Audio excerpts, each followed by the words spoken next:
ACDC here on the night shift. Jeffrey, good morning. G'day, Jeff. Yeah, good morning. Sorry, Good morning, Luke. How are you? I'm sorry I kept you waiting so long. In fact, all those callers online, I will get to you. I apologise about the wait. It's all yours, Jeffrey. What are we talking about? The virus, if I give blood and I have been vaccinated, Yeah. a good friend of mine can't have it because of a blood disorder. Okay. What if he receives my blood? I know you're not a doctor. I'm not a doctor. Let me write this down. I'll ask the question. So just say it again. Say I'm vaccinated. You're fully vaccinated, yep. Yeah, and I want to give blood to the blood bank. Yes. My blood then is going to other people. Mm-hmm. What if my best friend who cannot have because of a blood disorder, what if he receives my blood and passes away? Oh, I don't know if it affects your blood. I know that it boosts your immune system, which is your white blood cells. Let me ask the question. Thank you, Jeffrey. Yeah, just because you get asked, have you got AIDS? Have you got... My missus is not allowed to give blood. At least this is what she was told because she was in Great Britain during the mad cow time. Yeah. And so she's not allowed to give blood. Now, I don't know if that's over now. It might be over now. But for years, she wasn't allowed to give blood, whether she wanted to or not, because of her time in the UK during mad cow. Yep. Just sort of asked the question. The question is duly noted. How's everything else, mate? What are you up to? My business closed down 12 months ago. I've got 12 little mini buses. I do school day trips, camps, things like that. Yeah. So I'm doing interstate transport now to pay for me regos on the buses. Oh, but you've got a job. Yeah, it's paying for my bus business. But you've got food on the table and you've got a roof over your head. That's the main thing. Oh, Jesus, I'm so sorry. So, can I ask what state are you in? Victoria. Okay, what's the prognosis? What's the future for you and your business? This year it's completely wiped out because school camps have been cancelled. Yeah. So I'm not sure what's happening next year. Yeah, I know. Nikki was working 3 days a week at it's a function centre, but it caters mostly for school excursions. Yep. And different, and like music camps. They have music camps there. They have religious Christian camps. And she was in the kitchen there. And it's all over. Shut up. It's all stopped. Yeah, I'm not sure how long we've got. Don't know. It's the unknown. How many buses have you got? 14. Wow. And they're all on the road now? No, you can't use them. You can't hire them. So you're only driving one thing now. What are you driving? No, I'm carting interstate transport to keep your business alive. Okay, so you're driving a truck. Yeah. 14 trucks that need registration. Have you had any help from the government at all on that? We did have some help earlier, but because Gippsland's not in a full lockdown, they stopped the thing. We've still got to road with him every 12 months. Still to insure him. Of course you do. Of course you do. Yeah. When, hopefully, not if, but when you get back into the business, give me a call and I'll give you a plug, okay? I'll try and help you out. I'll do whatever. No, I'll do whatever I can, okay? Thanks, Luke. Okay, Jeffrey. See you. Oh, dear. Nathan, hello. G'day, Luke. How you going? Good, Nathan. Talk to me. It's all yours. Mate, you had something going on before about how your family does something wrong to you. Yes. Just to refresh people's memories, there's a story that you can see on our Facebook page. It's about a bloke who discovered after 3 years of marriage, Nathan, that his wife had been having an affair with his twin brother. Oh, yeah, okay. Yeah. He discovered after it had been going on for 3 years. The twin brother, identical twin brother, was his best man. And he's found out that his wife's been, and it's ruined 6 families. And he will no longer, he said his brother is dead to him. He says he no longer has a brother. The wife that he loved and trusted, that's all over.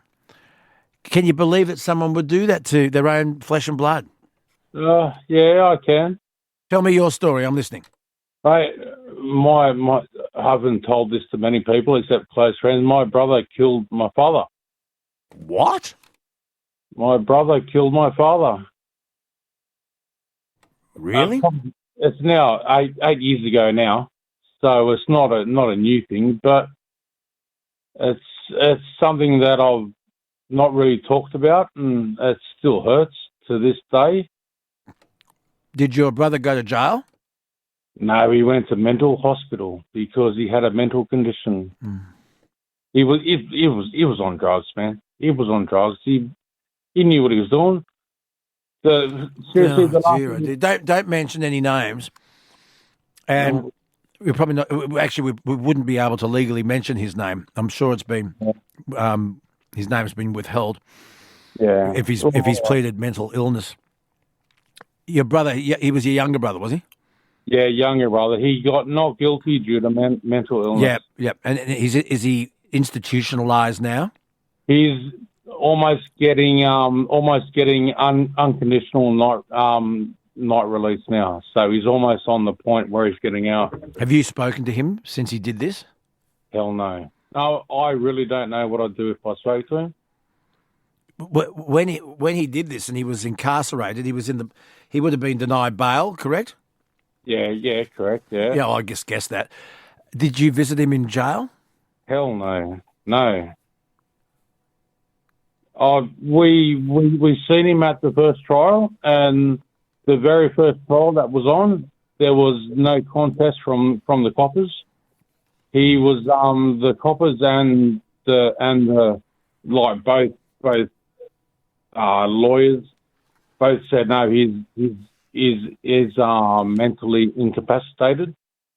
Whatever they said, I can't remember exactly what it was. But and you're telling me he was on drugs? Yeah, hell yeah, he was. Yeah. Before he did this terrible thing, when was the last time you spoke to him? To my brother? I'd probably a month or two. Before this terrible thing, were you close? No, we were never close for a while because he was an asshole. Wow, what a terrible thing to happen in a family. God. He'd been living with the parents. The parents had been trying to kick him out for years. They told him to leave for a long time, and he would go and wreck a place where he was in and couldn't live by himself. He couldn't live by himself. So mum and dad would get him to live back with them. And how old was he when mum and dad had him back? 30-something. 30-something, eh? Yeah, 30-something. Dad was 59. Oh dear. His anniversary is on the 24th of October this year, 2013. Yeah. So that's just sad. You were talking about it before, and I listen to your show all the time, and I just thought this is something I've got to ring up and talk about. It must be very, very hard. And the anniversary is coming up, you say? Yeah. How's your mum? How does your mum cope with all of this, and how does your mum feel about your brother? Don't mention his name. Yeah, no. Well, how do you, mum? She's lost a son, so she's lost a father. She's lost a son. She's lost a husband. Sorry, she's lost a son. Yeah. It's Does she forgive? Does she forgive her son? No, she doesn't. Has she visited him in the institution? Did she visit him in jail? No, nobody has. The whole family's just wiped him now. Yep, because of what he's done. Because he was always on drugs. Like I say, he was on drugs, but that's an easy cop out to say he's on drugs, but he was. But you can't forgive somebody for doing what he did. Well, I can totally understand. Some people can. I totally understand. I totally understand. I was with the victims of homicide group for a while. Yeah. And I heard so many worse stories than mine. Like my story's not bad. It is bad because my It's brother's terrible. but there's so much worse out there. Is there something maybe in the back of your mind that maybe says he was mentally ill and he didn't mean to do what he did? Well, no. Would you like to convince yourself that that was the case to try and find some forgiveness? I'm just asking. Yeah, I've thought about that lots of times because they say he's schizophrenic and all that, but I put that down to drugs. He was fucking shooting up every day, so to me it's drugs. It's nothing more than he had too much in his system, too much booze.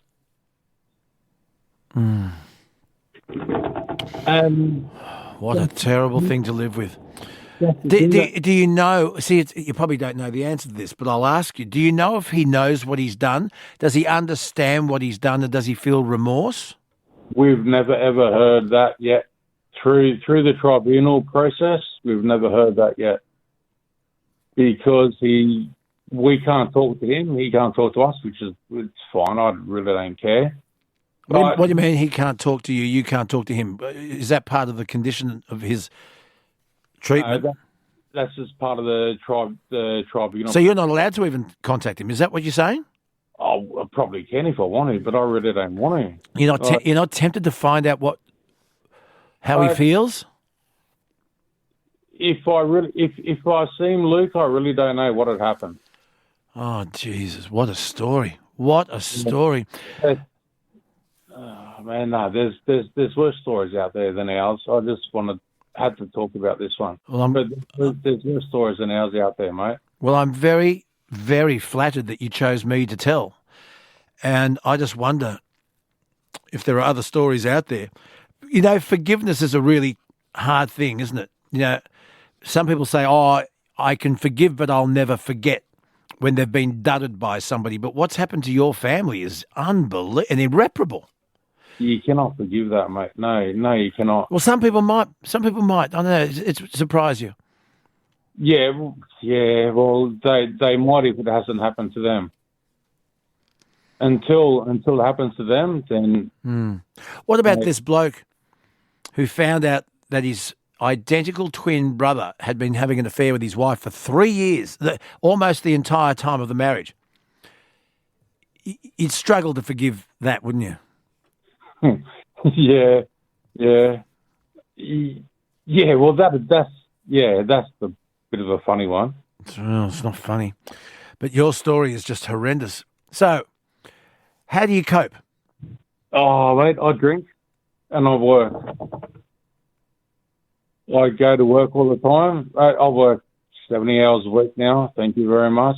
And my wife hates it because I've worked so much. And when I get home, I drink. So she's very upset all the time. You drink a lot, do you? Oh, well, when I'm home, I do. Yeah. I used to drink, like, let's put a bit of preference on, a bit of background on there.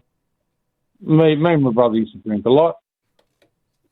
So I sort of blame myself for his condition. He's like, I'm doing that in parentheses, his condition.